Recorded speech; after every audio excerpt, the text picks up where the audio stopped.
Hello students, welcome to maths calculator. Start करते हैं question number 1 from exercise 2.2। Which of the drawings A to B shows. अब यहाँ पे हमें कुछ ड्रॉइंग्स दी हैं ए से डी तक, और ए से डी तक कुछ फ्रैक्शनल में नंबर दिए हैं जो मल्टीप्लीकेशन में है। तो हमें बताना है कौन सा किसको रिप्रेजेंट करता है। तो चलिए स्टार्ट करते हैं। यहाँ पर है, सबसे पहले हम यहाँ पे अपने जो स्टेटमेंट्स हैं इनको देख लेते हैं। 2 1/5, इसका क्या मतलब हुआ कि 1/5 पार्ट है, कितने 2 हैं, तभी तो यहाँ पे 2 से मल्टीप्लाई किया है। जैसे अगर आपके पास 3 टॉफी है, आपके फ्रेंड के पास भी 3 टॉफी है, तो आप क्या करेंगे, कितनी टॉफी है, 3 टॉफी 2 जगह है, तो 3 इंटू 2 6। इसी तरह से 1/5 कितनी बार है, 2 बार।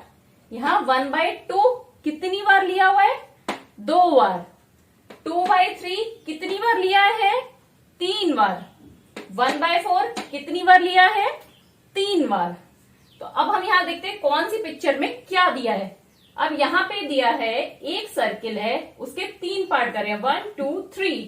3 में से 2 पार्ट शेडेड है, दैट मीन्स ये क्या रिप्रेजेंट कर रहा है, 2/3।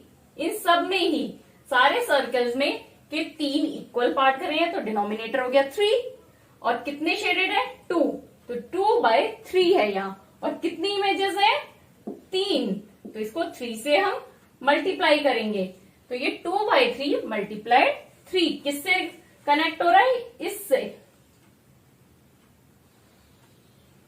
अब नेक्स्ट है बी। यहां पर आपको एक स्क्वायर या रेक्टेंगल जैसी फिगर है, इसके 2 इक्वल पार्ट करें, तो डिनोमिनेटर हो गया 2, उसमें से कितना शेडेड पार्ट है, 1, यहां भी 1, यहां भी 1, तो ये है 1/2। अब 1/2 कितनी बार है, 1 बार, और 1 बार यहां, तो ये 2 बार है, तो 1/2 मल्टीप्लाइड बाय 2। यहां पे कहा है, ये रहा, तो ये इससे कनेक्ट होगा।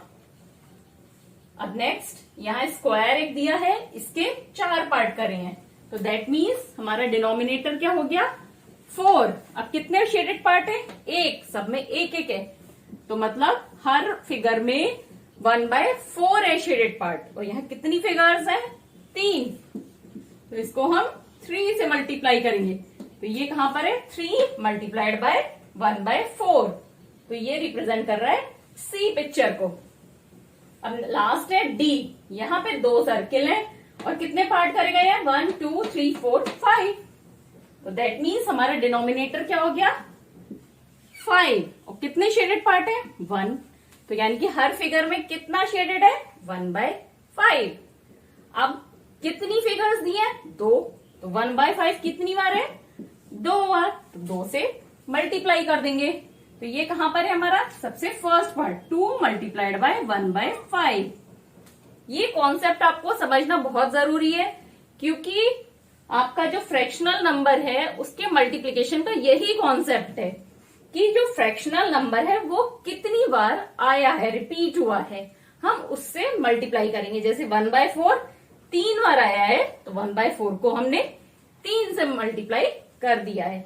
फिर भी कुछ नहीं आया इस क्वेश्चन में समझ में, तो मुझसे जरूर क्लियर करिएगा, और अच्छा लगे तो चैनल को लाइक, सब्सक्राइब और शेयर करिए, जिससे आगे के अपडेट्स मिलते रहें।